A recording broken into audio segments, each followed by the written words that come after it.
Bill Whitfield and Javon Beard worked for Michael Jackson for 2.5 years. They were with him virtually 24/7. They saw everything.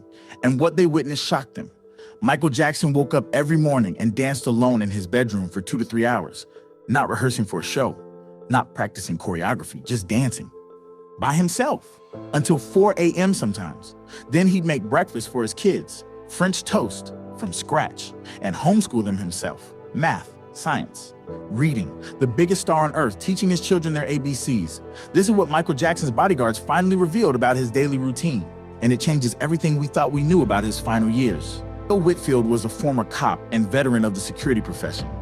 Javon Beard was a brash, untested rookie. Both were single fathers. And in December of 2006, they were hired to protect Michael Jackson. Their job was simple: see and hear everything that transpired. Keep everyone else out. Be stationed at Michael's side nearly 24/7. For 2.5 years, they lived with Michael and his 3 children. They traveled with him from city to city. They watched him at his highest points and his lowest. And when Michael died on June 25th, 2009, they knew they had to tell his story. In 2014, they published Remember the Time, protecting Michael Jackson in his final days. And in interviews, they revealed details about Michael's daily life that nobody had ever known. "We worked for Mr. Jackson, we didn't work for the King of Pop," Whitfield said.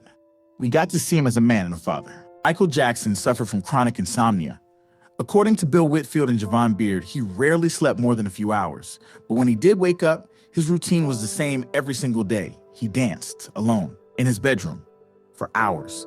At home, he danced on his own until 4 a.m., the bodyguards revealed, not rehearsing for a performance, not practicing for a tour, just dancing because that's who he was.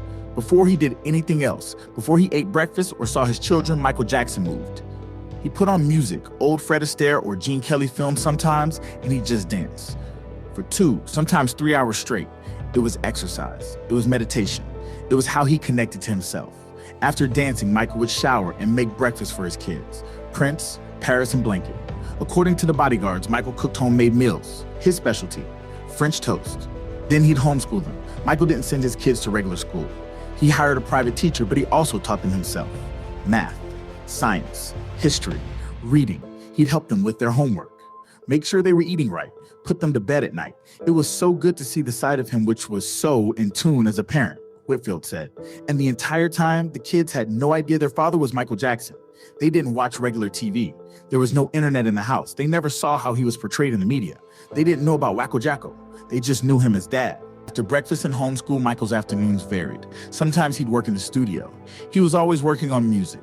Bill Whitfield and Javon Beard said they heard a lot of unreleased material.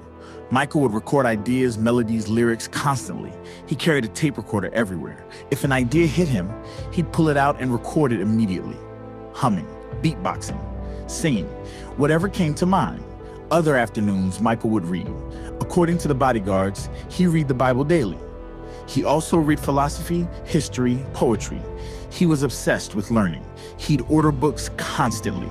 The Robb Report, Wall Street Journal, men's fashion magazines. And when he wanted to go shopping for books, he'd put on a disguise.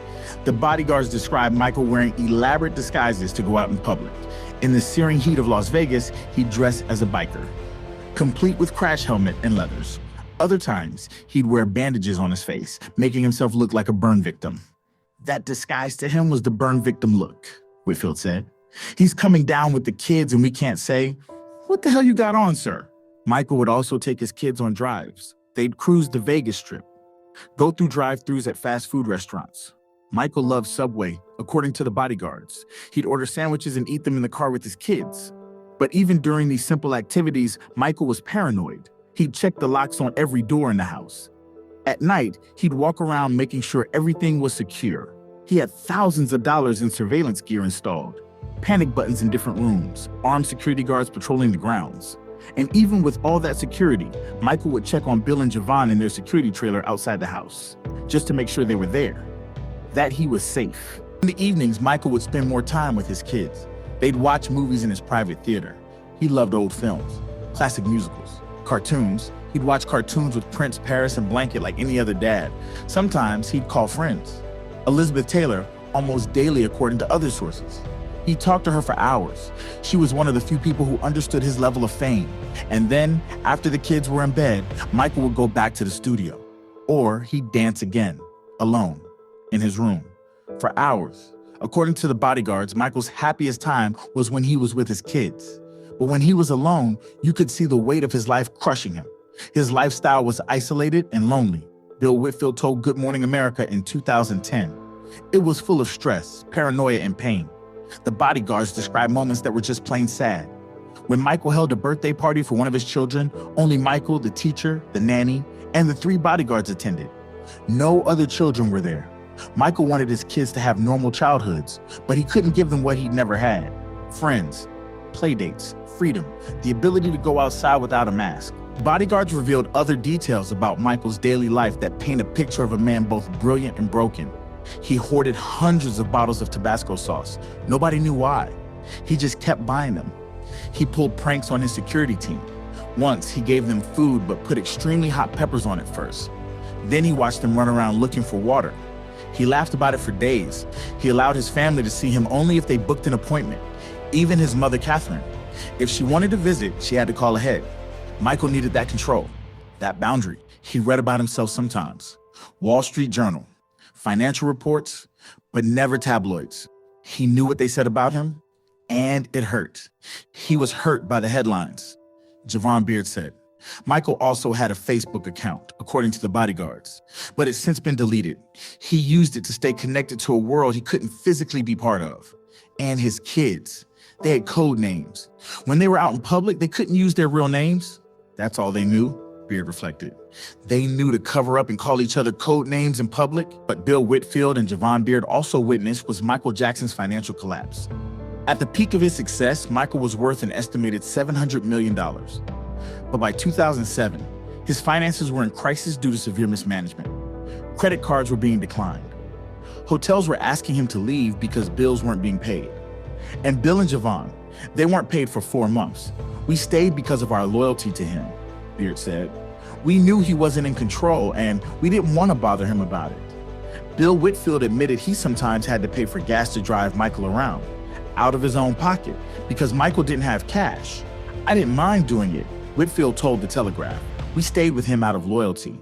The bodyguard said Michael wasn't totally broke. He had assets, but his managers controlled everything, and they were bleeding him dry. Michael knew it. He told Bill Whitfield early on, watch, now the vultures are going to start to show up. And they did. Michael Jackson's daily routine wasn't glamorous. It was dancing alone until 4 a.m. because he couldn't sleep. It was making French toast for his kids because he wanted to be a good father. It was wearing disguises to buy books because he couldn't walk down the street without being mobbed. It was paranoia, checking locks, installing panic buttons, hoarding Tabasco sauce, teaching his children to wear masks and use code names. It was calling Elizabeth Taylor every day because she was one of the few people who understood. It was reading the Bible daily, searching for peace. It was carrying a tape recorder everywhere because melodies came to him constantly and he couldn't lose them. Michael Jackson's bodyguards saw a man, not the king of pop, a father who helped with homework, a boss who pulled pranks, a friend who was loyal to the people loyal to him. But they also saw a man trapped by his own success, tormented by isolation, destroyed by people who saw him as a paycheck instead of a person. When Michael died on June 25th, 2009, Bill Whitfield's first thought wasn't sadness, it was relief. After what I had witnessed him go through, the first thing that came to my mind was, now he'll rest, Whitfield told The Guardian. He didn't die, he left this place and all of what he was going through. Michael Jackson woke up every morning and danced for hours because that's who he was, a dancer, an artist. A man who couldn't stop moving even when his body was failing and his world was collapsing. And that's the truth his bodyguards wanted the world to know. If you want to hear more untold stories about the legends who changed music history, like and subscribe to King of Pop. Stay tuned for more content.